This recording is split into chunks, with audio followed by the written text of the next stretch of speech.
wherever you're watching from. I am very excited to introduce this lovely gentleman to you for yet another Upscale Brief interview. Today, I'm super blessed with the presence of Howard J Rankin. And Howard and I actually met a few weeks ago. And he has already become a really, really big supporter of the movement Loving Love After Loss. I've seen you many times post and comment and support people in there. It really warms my heart when people do that. You and I had the pleasure of doing an interview. You interviewed me for your podcast, which is How Not to Think. I thought it was so suitable for what I do here. But without further ado, would you do me the honor to introduce yourself to our audience, Howard? Thank you so much for being here. Well, thank you. And it has been great to meet you and get involved in your group. I love the premise and what you're doing. I do believe that groups like this are really powerful. And I know that you're doing a lot of good. So that absolutely warms my heart too. Absolutely. So it's been a delight and a pleasure. I'm coming to you from South Carolina. I'm originally from the UK. Did all my training as a clinical psychologist in London. Was in the addictions field for a while and then was recruited over to the US to run a program here, which I did for a number of years, and then went off into a variety of other things, clinical practice, research, etc. Yeah. I know your background story already, and you have luckily agreed to really share this here quite openly. So can we delve straight into your story, because your background is amazing. You have helped so many people over the years, and it has become a very interesting story, if I may say the least. So what happened with your career, if we may dive straight into that? Absolutely. So in 2005, I had a thriving clinical practice. I really enjoyed doing that. And one of the clients that I took on at that time was a woman who probably would be diagnosed or would be with borderline personality disorder and stress. And she was a little difficult because, to be honest, she was one of the most seductive clients I'd ever run across. But I don't like to give up on people and say, no, you're not coming. So, we worked that out. That's not what you're here for. We're here to do this. And we did that for about 3 years. It was, I think it helped her. And then she decided to, stop, which was fine by me, to be honest. And I referred her to another therapist. But she worked real near my office, and obviously, there was a level of, I'd learned a lot about her, and said, look, if you want to drop in from time to time and just chat and tell me how you're going, it's not therapy. And she said, oh, no. And so, periodically she would do that. She would drop in. Sometimes weeks would go by. Sometimes she'd come a couple times in the week, and we would just chat about how things were going. And we did this for 4 years. And one time in 2012, she was leaving my office and she kissed me. And unfortunately, I responded. And for a very short period of time, for a few days, it descended into a consensual relationship until I came to my senses after 2 or 3 days and said, you shouldn't be doing this. And she agreed. And at the time, one of the things I was doing, I was working in the state of Missouri using some really cool brain mapping technology with struggling children in an elementary school. It's one of the first projects of its type.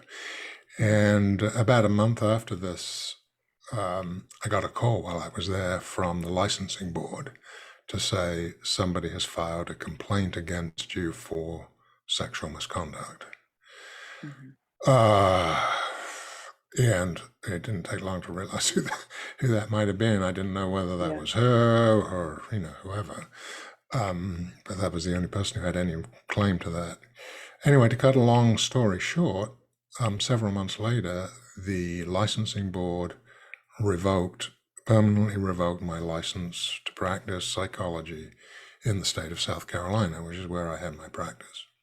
Yeah.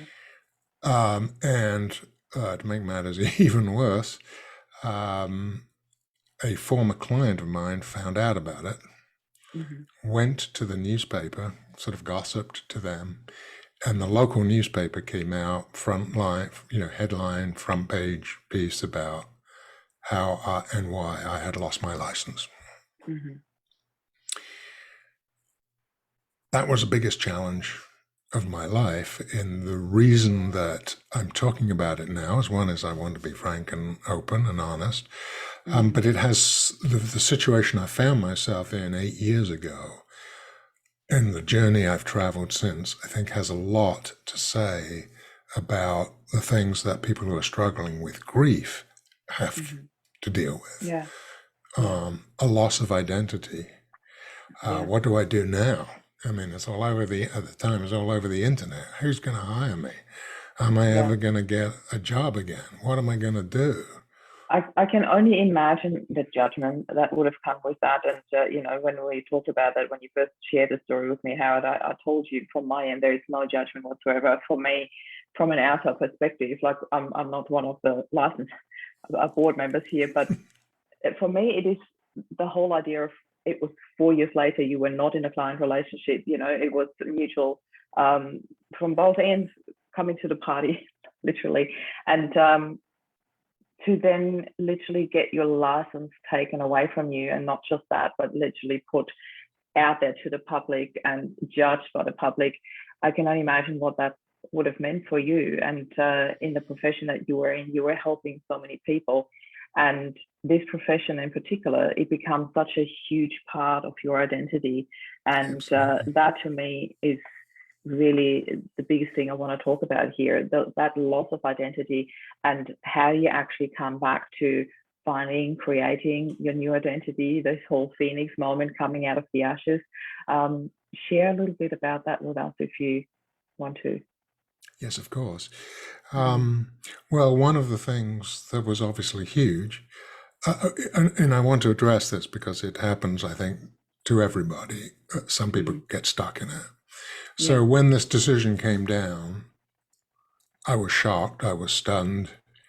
I can only imagine. It didn't make any sense. I mean, it made sense, and it would have been so easy for me to be mad at them, and I was mad at them. I was also mad at myself doing such a stupid thing. I was mad at them. It would have been so easy for me to stay stuck in anger. I am a victim of these people. They've done me wrong.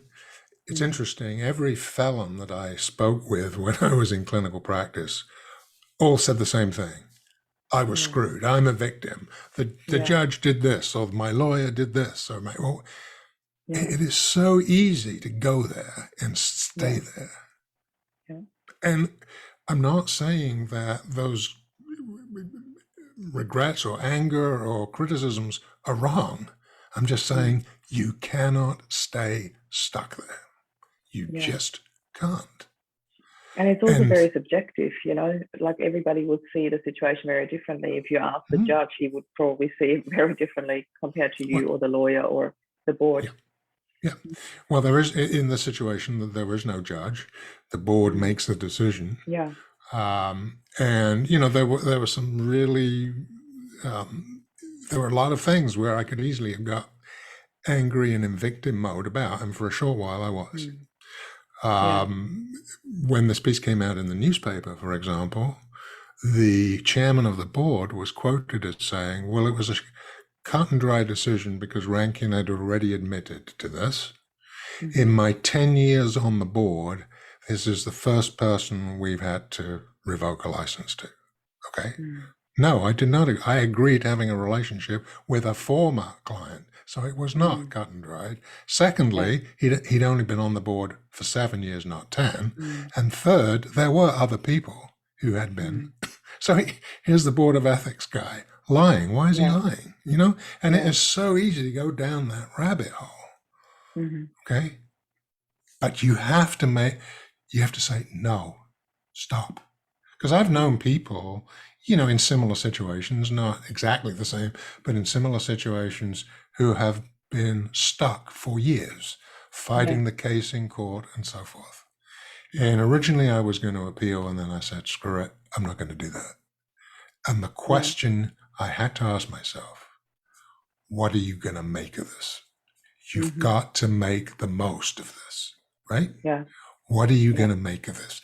I'm not Yeah. going to sit there feeling sorry for myself. That is the Mm. worst thing. And also, it's a bit misleading. Hey, I cheated on my wife. I committed adultery. Come Mm. on. Yeah, it's easy to forget that and all this other stuff, but that's what I did. Mm. My wife's response, by the way, was amazing. She was very angry, as you might expect. Mm. But she also understood the nature of what had happened. Mm.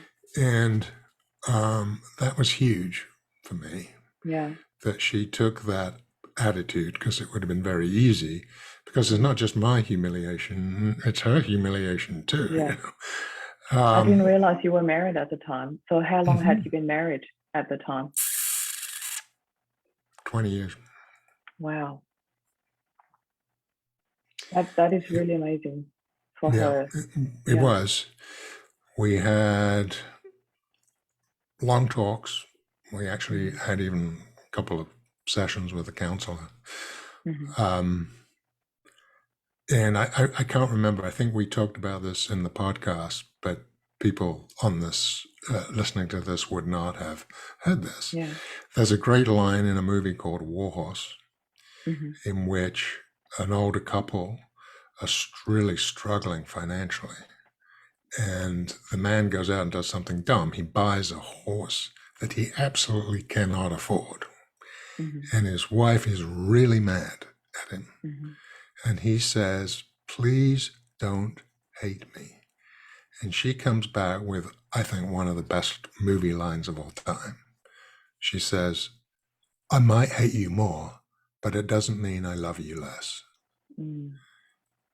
And it's Yeah. so easy with our binary thinking to think, well, if you did this, then well, obviously at the moment you're feeling angry, you're not feeling love, but Yeah. love is a choice, right? Love is Yeah. an action. Love's not just a feeling. Mm. I really And like that you say that, Howard. Sorry to just cut in here quickly, because the thing is, I believe that often when we are in a situation where there are really deep emotions involved, like anger or grief or sorrow, that we forget about the choice that we have in that very moment. And as you said, it's what we make of it. Often people say to me, because I always talk about the concept of two choices, people often say to me, well, I didn't choose to lose my husband. And I said, well, I didn't either, but I chose what to make of it. I chose what meaning I gave to the event, to our life after that, and what I would do with our life after that. So you certainly chose what to do with your life after that, what you do, what to do with your marriage after that, and for you both to have that strength to talk through that, to work through that, really speaks about the solid base that you must have built in your marriage as well. So I know there were a lot of challenges in your marriage as well, as in, do you want to share about your son as well? um, what do you have in mind here? I'm not sure what Because you're you talking said you about. grew up, sorry, because you said that your son grew up being autistic, and there Okay. were a lot of challenges involved in that as well. So I Okay. can only imagine how that would have brought you a lot stronger together, even as parents as well as a couple. Well, actually, my autistic son was from my first marriage. Okay.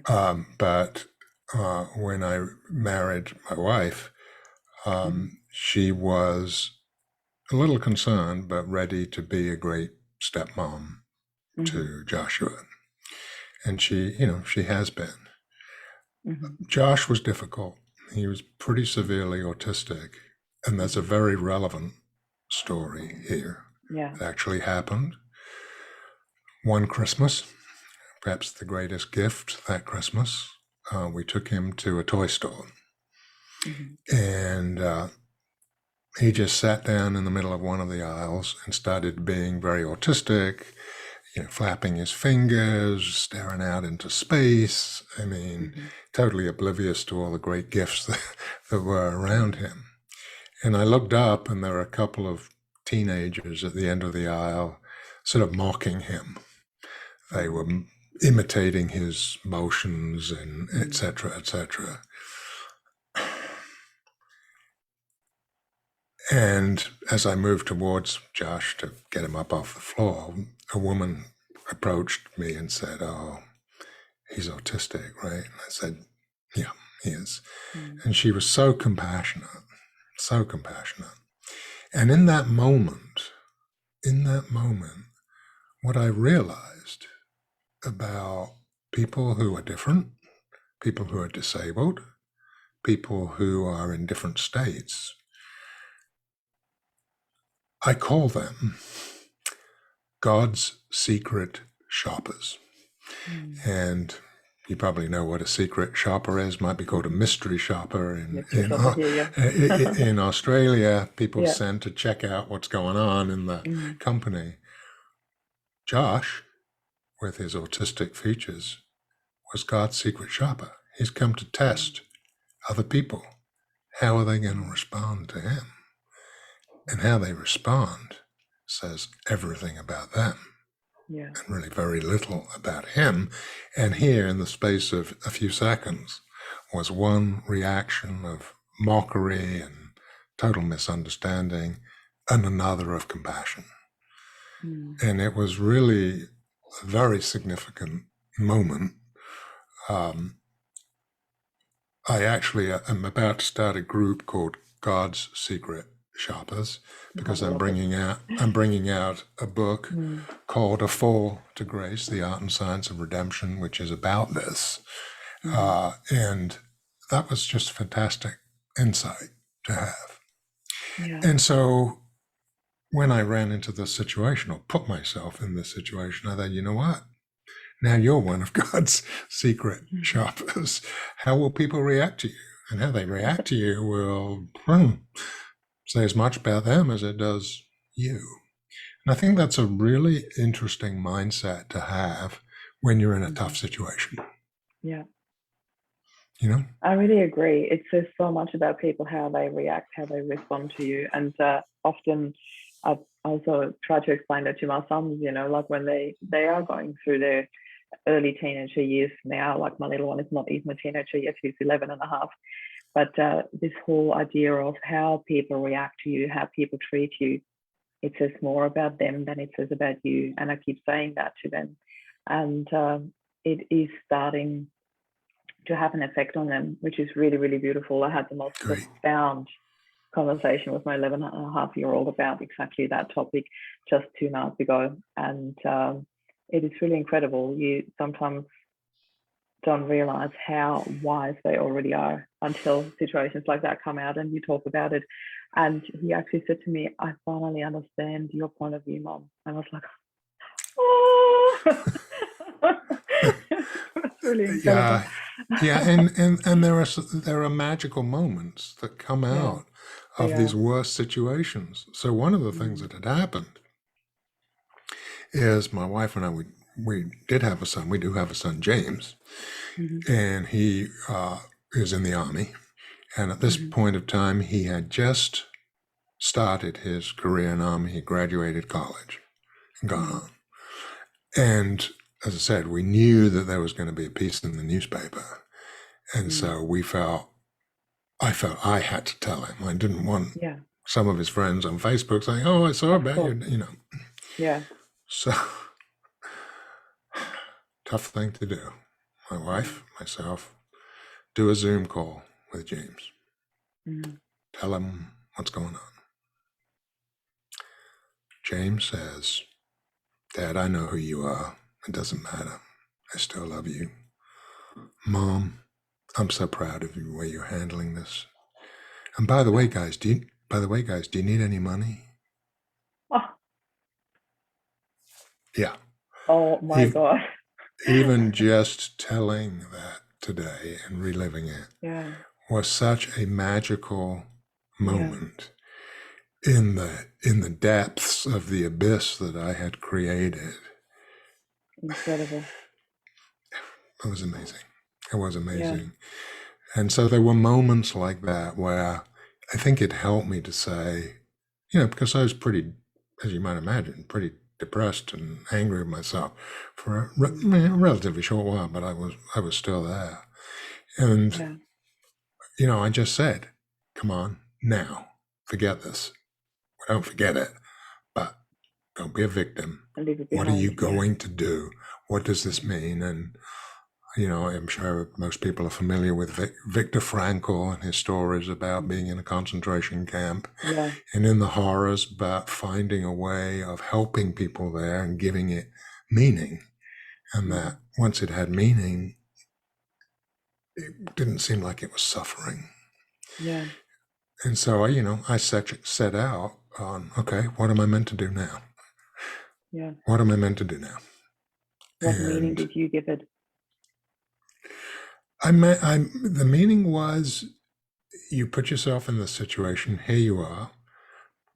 What are you going to do about it? What are you going to do about it? And that was part of, who do you want to be? What do you want to do? What is your meaning now in your life? And set out down that path, recognizing there would be big challenges along the way. I started looking for jobs, and I have a pretty good resume, and a major health magazine was kind of redoing their editors and stuff, and the agent reached out to me and was very interested in me, and this would have been fantastic. Based in New York, where my wife came from, could work from home, would go up to New York periodically. This looked awesome. Never heard from them again. Never heard again. Yeah. And then I realized I ain't going to get a job. Not one that I want particularly. And so I'm going to have to start somewhere. And I'd actually always wanted to be a writer. As a kid in high school, I wanted to be a writer, but at that time, there really didn't seem to be much promise, in being a writer. Much more, go into a profession like, being a lawyer, an accountant, or what have you. Both my parents had no education. So up until this point, before that whole incident happened, had you written any books? Yeah, I started writing in the mid-90s, and I'd written, I think about that point, 4 or 5 books, and co-written a book. One on relationships, 10 Steps to a Great Relationship. One on weight loss, because I was involved in that industry for quite a while. Actually, 2 on weight loss. One on communication, Power Talk, The Art of Effective Communication, which I just recently updated. So I'd written some books, and they'd done actually pretty well. But I was fortunate in that when this happened, it was a time when there were a lot of places online beginning to offer freelance opportunities for people and connecting people all over the world. 10 years earlier, forget it. But when this happened, I found 2 or 3 sites where, okay, I can write on this. I could write on that. Okay. And, it was slow to begin with. And then there was an amazing story. I got contacted. Listen to this one. I got contacted by a great guy called Drew, who was writing a book about his experiences. He was one of the youngest vice presidents in the banking industry, actually in the USA and then ultimately in Australia. Very successful guy, and had lots of great stories about business. Awesome. And he contacted me and he said, I'd really like to hire you to do this. And at the time, I was so sensitive about what had happened. I said to him, Drew, I need to tell you something. And I told him my story. Mm-hmm. And there was a pause, and then he said, well, that's their loss, my gain. I could have reached through the phone and I hugged love that it. And guy. hug him. Yeah. I That's mean, so that was beautiful. just Yeah. so beautiful. Then, so Mm. we start writing the story, and like the second session, he tells me that he has been diagnosed with Lou Gehrig's disease, Mm. ALS. But he's, we're Skyping, and he looks okay, and he's talking fine, and we're getting on with the story and great. But as it goes on, he starts to decline. Mm. In fact, one time he Skyped me from his hospital bed. He was back in hospital. Mm. And not long after that, his wife contacted me and said, we better get this done, like Yeah. now. So I worked really hard. We did it. We got the book finished. He got on. He was having difficulty talking. Thanked me so much for being part of the team and helping him. And he died 2 days later. And for me at that moment is, if I hadn't lost my license, I would have never been in this position to Yeah. help this guy, help this amazing man, help him tell his legacy, meet him. Wow. Incredible. Wow.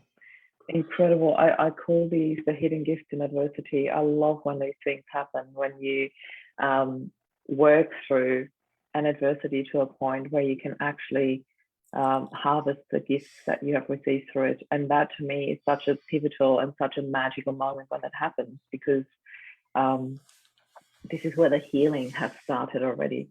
You know that when you can harvest those gifts, when you can recognize them, that a certain amount of healing has already happened. And that to me is the most beautiful moment, And you had quite a few of those gifts in adversity. The working through that with your wife is obviously, of course, you can say it wouldn't have happened if that wouldn't have happened, but at the same time, you got to a very different point in your relationship. I cannot even imagine the judgment that your wife would have been presented with from friends, family, or even people around town. So I know we're jumping around a bit because there are just so many beautiful facets to your story, but I want to actually quickly jump back to your wife while we talk about that. How did she deal with the judgment from outside? She was pretty good about it. In fact, that was one of the things, of course, was that you imagine that now everybody hates you or is scornful of you and what have you. The fact of the matter is, there are a lot of people I met subsequently, like 4 years later, they say, oh, I didn't even know that happened to you. You just assume all this stuff. Yeah. And it was interesting. When this new piece came out in the newspaper, I mean, that was bad. It came out on a Friday, and Sunday I had to go to church. Mm-hmm. Actually, because of my wife's reaction, I was raised in a Jewish household, but never had been terribly religious. Mm-hmm. My wife is Catholic, and I said, if that's important to you, that's fine. I'll go to church.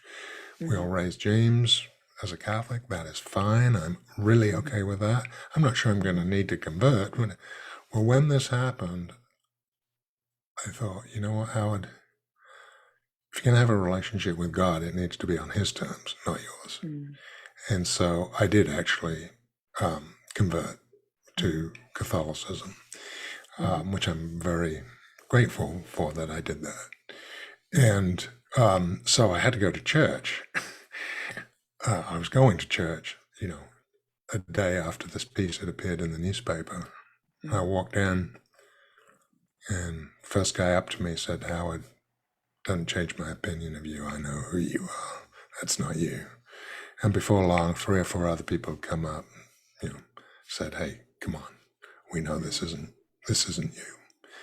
And that was so amazing, so lifting, so important at that point, because I think all this you do. sentence I know who you are. You know, it came up before. Your son said it to you, and then those people at church said it to you. That must be, you know, that talking about redemption. Really, that must be that most beautiful moment of being seen for who you truly are, without the labels around you, without what happened, and without uh, even your career as a label, you know, because we talked about that quickly before we went live here, and I want to talk about a little bit further with you here as well.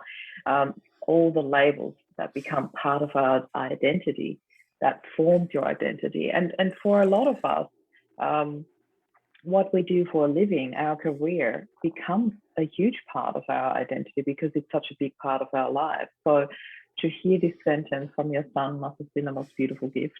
To hear it again from church, from buddies at your church, it must be so beautiful to hear that. So yeah, tell us a little bit about that journey then. Yeah, and so, you know, it was amazing. It was really, you know, in some ways we all need to periodically at least look at ourselves, look at our lives, get off the, you know, the hamster wheel, get out of the habitual thinking and stand back and take a look at who we are. Is this the life we want to live? What do we want to do moving forward? And oftentimes we're too busy to do that, and it takes something as ridiculous as this to do that, to really do that. And yeah, and of course, in many ways, it was a blessing. Didn't realize it. It was painful and uncomfortable, clearly, at some of the times, but it was a blessing. And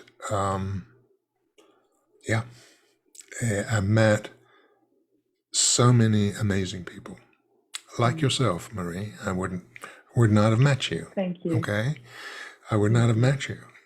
Almost certainly, amazing. Yeah. And there've been so many people, so many stories, so many great things that have followed from that. Yeah. That So, I'm blessed. I consider myself blessed. But that's part really of that, beautiful to hear that. but part of that, which I think is relevant for your audience, is this whole issue of self-definition. Yeah. Because, you know, I just wanted to get into that. Yeah. if you lose a loved one, if you lose a spouse, particularly, now your world's turned upside down, or it seems as if it is. What are you going to do? How are you going to cope? What's the future going to be? I mean, all of these things which you think were settled are now And that is thrown. another part of your identity, really. You know, we're talking about labels and career and how it's such a huge part of your identity. For me, being Rob's wife was a huge part of my identity. You know, it was really such a big thing for me. I felt because he always raved about me, he always put me on a pedestal. He always, you know, like all his workmates told me that afterwards. So for me, that was a very beautiful part of my identity, being so loved and admired and cared for and protected. And that all left within an instant, you know, and I had to really face that choice of staying in grief, staying in suffering, or recreating that. And, you know, we often talk about a healing journey that is available for free for people in our movement here. It's called From Grief to Relief. And the very first step is to separate what you have lost from who you have lost.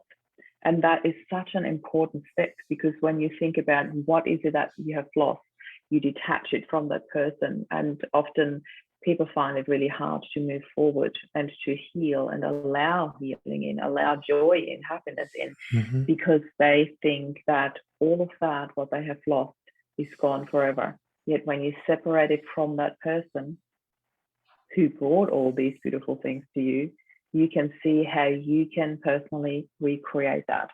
And I'm not talking about replacing it with the next husband and then he gives all that to you. That might happen in some cases as well, but it's not about that. It's not about replacing. It's about bringing back that feeling of empowerment, the feeling of what can I actually do? What's in my power to recreate in my life? And by focusing on what I wanted and what I felt I had lost, which, one beautiful big example in many cases is love. I started focusing on love all around me, and love came in so many different shapes and forms and through so many different people. And I'm not particularly talking about intimate love. It was love in general that came to me through so many different channels, that I felt really wrapped in love and taken care of and carried throughout a really long period of time. So I'd love to know, because it seems like from what I've gathered so far, that your re-identification process, like I like to call it, it's not one that happens overnight. It happens over quite a few weeks and months and sometimes even years. So can you give us a bit of a rundown how you address this? Because there's this moment of realization where you're like, okay, I'm in victim mode here. I need to get out of this. Or I want to get out of this. Or maybe it's a better way to put it, because some people don't want to, quite frankly. And tell us about that. Well, obviously the most important thing was my marriage, and obviously my relationship with James in particular, Josh being autistic, and living with his mom at the time, was a little more removed. But that was important, and clearly that was saved, reinvented, made better. And so that was huge. But then, of course, there were a whole bunch of other issues, more practical things like, well, how am I going to make enough money to, we don't lose our house, and we don't do that. And what am I going to do? And as I say, it took several months for me to start getting into this writing thing. And it came to a point where about a year, perhaps a little less than a year after all this went down, I saw, you know what? I can do this. I'm going to have to work damn hard. But that's okay. I'm not afraid of hard work. If I work 70 hours a week, I can kind of make this work. And so I just put my head down and looked for the jobs that were most appropriate for my qualifications, and just met some amazing people. And it just gradually developed from there. And my confidence returned. I'd lost myself. At the darkest moments, I'd lost myself. I thought I was useless. I was mad at myself. I couldn't see any way ahead, etc., etc. I just couldn't. But fortunately, making that decision, you can't be here. You got to get out of this, and the only way you're going to do it is by moving forward and finding the meaning in it. And once I got going on that, and met all sorts of amazing people with great stories, I just felt vindicated, and I felt that I had met the challenge of the hole that I had dug myself. And it's been amazing. It really has been amazing. So at what stage? Sorry. No, please. Yeah, I just wanted to know at what stage along those lines, because you said you started writing and you got all these freelance jobs and helped write this amazing autobiography as well, amongst other books that you have written and co-written. At what stage did you start the podcast, and how did that come about? How Not to Think. I absolutely love it. It's just interesting. That title drew me. Well, interesting. In 2016, I believe it was. Yeah, 16. A lady from Canada, Leah, connected with me and asked me to help her edit her book, and she's an interesting woman. She was diagnosed with Huntington's disease, which is a genetic neurological disease, which runs in her family. And she went and they said, yeah, you've got the gene for the condition. And she said, well, I may have the gene for the condition, but I'm not accepting that this is going to affect me. And so, she went out and said, I'm going to stay fit. I'm going to do everything I can. And, she's been that way now for 20 years. So I wrote the Okay. intro for this book. And then she said, "Oh, I'm starting a radio show. Would you like to co-host it with me?" Mm-hmm. And I said, "Oh, yeah, sure, of course, why not?" And so we started a radio show where we co-hosted it. It was on UK Health Radio, which is an interesting system set up by a cancer survivor in the UK who started this big health network, and we did that. And so Leah and I did that for a couple of years. And then we were kind of going in separate directions. She wanted to focus on some things, I wanted to focus on other things, and I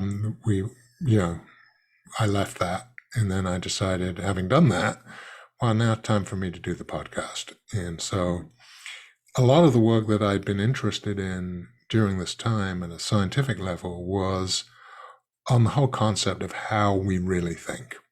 Cognitive neuroscience, cognitive biases, how do we really think? And that's been fascinating to me, and I've enjoyed working that. And so I was spending a lot of time thinking about thinking. And so it was sort of a natural, how not to think was a natural. I'd written a book called I Think, Therefore I'm Wrong, which looks at thinking and how we make assumptions all the time. And we like to think we're logical, but we're just storytellers. And that's okay. And we use our intuition, and that's okay too, because rationality in some ways is overrated. So we need a combination of both of those things. Yeah. And so that's how I started that podcast, which I've been doing for a couple of years now. And I was honored to have you as a guest. Thank you. So was I. I really love these connections that you form. I don't just run these interviews here on Upspiral Grief. We also made it into a podcast now, and I do my talks every Monday morning, and it's just so beautiful, the people that you meet along the way, the stories that you meet, and it's also like you really find your soul tribe, those people that think along the same lines like you. And I feel very blessed that often people like you, Howard, then jump into the group and become the biggest supporters. They post, they comment, they like, they support, and I just really, really love that, because it's that dynamic that people are drawn to, that positivity that we have in our group, and they want to support that and to hold that upright.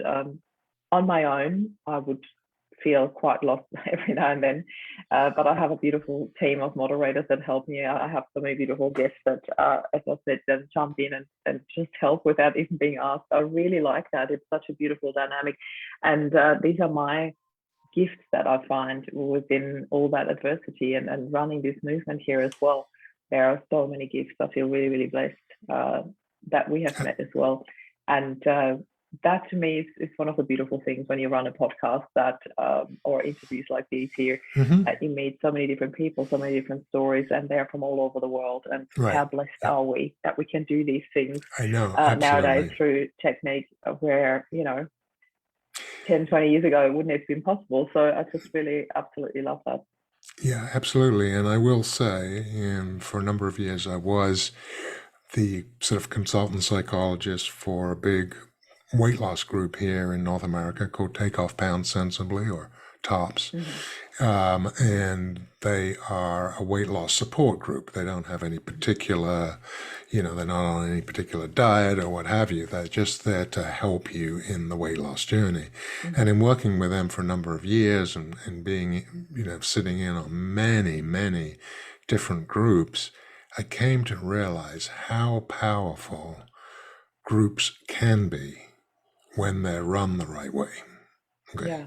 They're amazingly powerful. And because I think they help connect people, they can inspire people, they can hold people accountable, they can make people feel, this may be very important, not alone.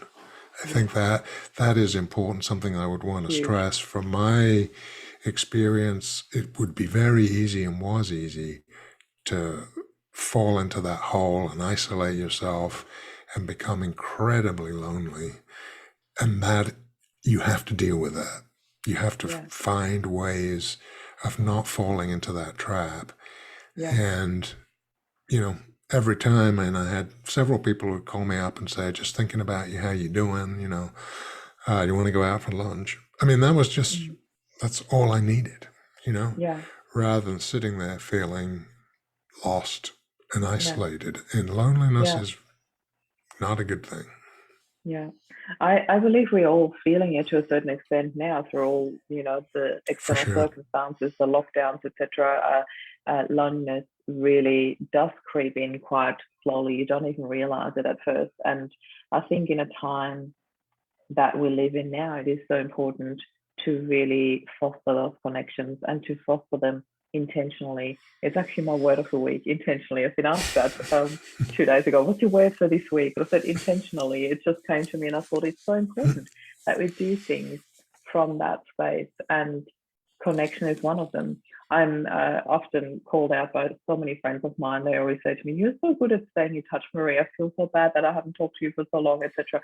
And I think it's just been one of my gifts throughout my upbringing, because we moved around so many times. I moved 22 times in my life. And Wow. when you think about that, I've been here for 13 years already, or longer. 13 and a half years. Then you can do the math how often I moved the time beforehand. So it's been incredible. And I believe through all these moves that I had in my life, that one gift that I kept from that is staying in touch with people. That meant a lot to me, because I had no other choice back then. Well, the choice would have been not to be in touch, but if I wanted to be in touch, then that was something that would have come from my end mostly, because all the people stayed in the same place. I was the one moving around, so I was the one constantly making sure that I would keep that connection, because it meant so much to me. And I'm still in touch now with my closest friend from high school. We were 12 and 13 when we met, and it's just so beautiful to have that connection, Mm-hmm. to the point where I flew to her wedding in Austria to be her maid of honor, and she flew to my wedding in Oh, Australia to be my maid of honor. So it's that's a really great. strong connection, Mm-hmm. and I have quite a few of those. I feel very blessed. So that intentionally brings me back to what we talked about rather at the beginning of our talk here, and that is the victimhood. Making a decision to not stay stuck in there, because it's easy to feel like a victim when things like that happen. Mm-hmm. It takes a lot of courage and strength to own it, to own the responsibility that you have in that, but also to not just make it about, well, whose fault or not fault was it, but what do I do with it now? Rather than going back into the details that are not changing the facts at all, but Right. coming back into, okay, so here is my chance. Like I always call that the blank canvas, when you Mm-hmm. see your adversity as a blank canvas, I can start from scratch. What do I do with this? How do I learn from this? What can I create from it? I always love talking about this part of creation. Um, I really love that part. So can we elaborate a little bit more, because we've got a few minutes left, and I Oh, just of want course, to there's go plenty back more. into that, because I think that that topic is very relevant to people watching this here, when it comes to grief. How do you just snap out of it? Because that sounds like a slap in the face for some people when you say that to them. Right. So how can you Right. find your way out of feeling like the victim? Well, I think you have to acknowledge and recognize that that in some ways is the worst thing you can do. Have Mm-hmm. a surprise, surprise. I have a book on the back burner called The Tyranny of Victimhood. Mm-hmm. And it doesn't help. It doesn't help Mm-hmm. you.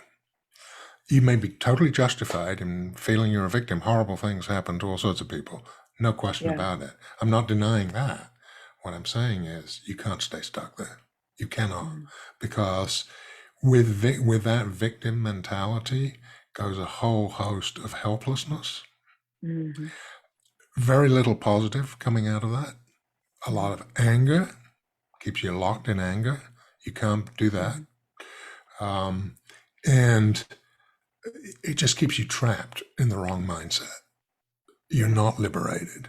Now, if you say, hey, I'm a survivor, I don't care what happened to me, I'm going to make the decision to move forward, make my life even more meaningful, that's what I'm going to do. That is way, way more helpful. Way more Yeah. helpful. And And part of empowering as well. hugely empowering. And what you Yeah. tell yourself, resonates in your body, and one of the amazing guys I've had on my show, John Leaf, The Secret Language of Cells, the amazing intercellular communication that goes on in your body every second of your life with millions and millions of cells talking to it is mind-boggling. It's phenomenal. And you look at that and you say, wow, that's amazing. Am I just going to keep sending, messages of pity? Yeah. No, I'm not. Neither am I going to send messages of anger. One of my favorite quotes is by Aristotle that says, being angry is easy. Anyone can be angry, but being angry with the right person, to the right degree, at the right time, for the right purpose, and in the right way is not that easy. And it isn't. And emotional control is a major life skill. I really believe that. And I think it's really important to have some skills to do that. Part of that you can get in a group like yours. Part of that you can get through things like mindfulness, meditation, being able to distance yourself from your feelings. And I think that's important. Yeah. Your feelings aren't you. Yeah. Right? Any more than, a pain in your toe is you. It's there. I'd you like can to feel ask it. about that though, Howard, because when I hear emotional control usually has a little bit of a negative taste, Right. if that makes sense. And to me, I'd like to look at emotions as teachers, actually, as teachers that come and bring us a lesson that can become a gift if we allow it, if we open up to it. Controlling emotions always feels like, I'm not sure, I'm just asking you this question here. It feels like holding something that wants to be released, if that makes sense. Well, I'm not talking about denying emotions. Nope. Okay.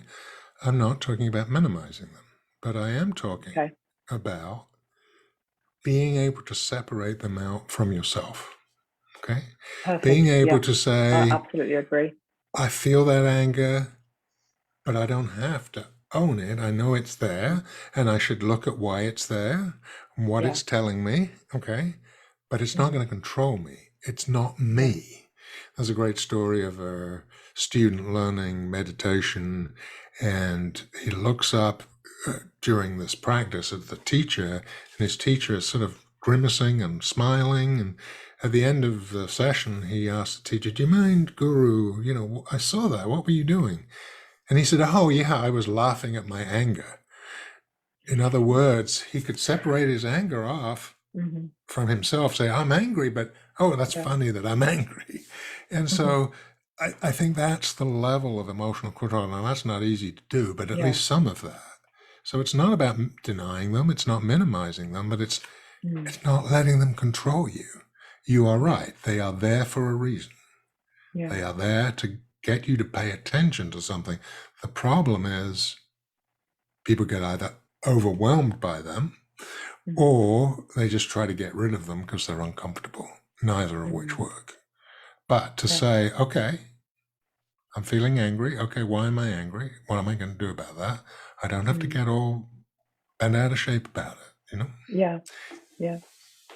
I think anger is also a very fascinating emotion, such that in the work that I do, I always call anger a cover-up emotion. So often, it is like, for me, it is always like when you feel angry, it is a call to action to actually look underneath the anger. What causes it? Because often it is triggered by helplessness, by sorrow, by grief, by overwhelm, by frustration, by feeling a lack of love or being understood, being seen. There are so many things that are underneath, that can be underneath, that my first call to action is always look underneath the anger. What's actually triggering it? Because anger is the emotion that is so much easier to express because it's impulsive. It's sometimes even rage. It just bursts out of you.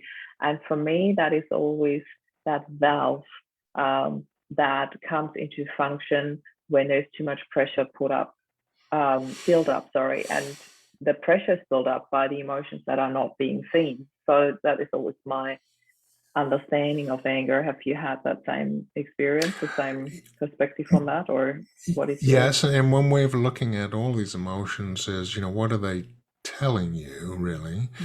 Anger often comes on the perception that you've been treated unfairly. Okay. Guilt would come on the perception you violated some moral, and so on and so forth. But anger on the perception that you're being treated unfairly. And so here we go again. Not going to be careful. We're going to head down into the victim self-pitying mindset. Yeah, it's a downward spiral. Yeah, I totally understand that. I'm really glad that we had the chance to speak about all these things, because to me, there is something so empowering and then later on peaceful and healing when you allow yourself to recognize and step out of victimhood, and anything that feels like you're stuck doesn't feel healthy to me. So it's always a matter of looking at what keeps me there. We often talk about in the coaching lingo, the secondary gain. What do you get out of staying stuck? And people usually look at me and go like, nothing, it's horrible. I'm like, you wouldn't be there, you wouldn't stay there if you wouldn't get something out of that. So often it is just that feeling of, well, it's easier because I don't have to do anything, or it can be as simple as that. But I'm really, really grateful that you have made the decision to step out of it, that you have made the decision to leave that victimhood behind very, very quickly and look into what can I do for this world, because the things that you have delivered here in this world are really phenomenal, Howard. I'm really, really grateful that we have met. I would love to ask you, because I always ask people that give me their time here so nicely and freely, to come back into the group afterwards and share the links, whatever links you want to share, how people get in touch with you. Some people might even be looking for a writer for their autobiography, who knows? But really to also share all your books, because I know there's a myriad of books that you have written that can be so helpful for people. And you may redirect them to whatever page or whatever contact you want to in the comments below. And before we conclude this interview, I'd like to know if there are any last beautiful piece of wisdom that you would like to share with our audience, Howard. Well, I think you're all doing amazingly well by being part of this group. I think Marie has offered you an environment to do what needs to be done. In some ways it's simple, but it's also difficult. And we need each other to do that. And I fully intend to be part of that because I want to be. And I'll be honored to be part of it. So just hang in there. Let's talk, let's communicate, and let's support each other. And I'd be very happy to be part of that. Thank you so much. That is so kind of you to say that. I really, really appreciate it. And Howard, I so appreciate the time that you have spent with us here today. Thank you so much. And as I said, if anybody wants to get in touch with Howard, he's also part of our group here in Loving Life After Loss. So you can just tag him in there or send him a private message, whatever. Howard will share all his links. So thank you so much for your time. Everybody watching this, thank you, Howard, for being here. And have a fantastic day or evening wherever you're watching from. This is Howard and Marie signing off. Bye for now. Thank you. Bye.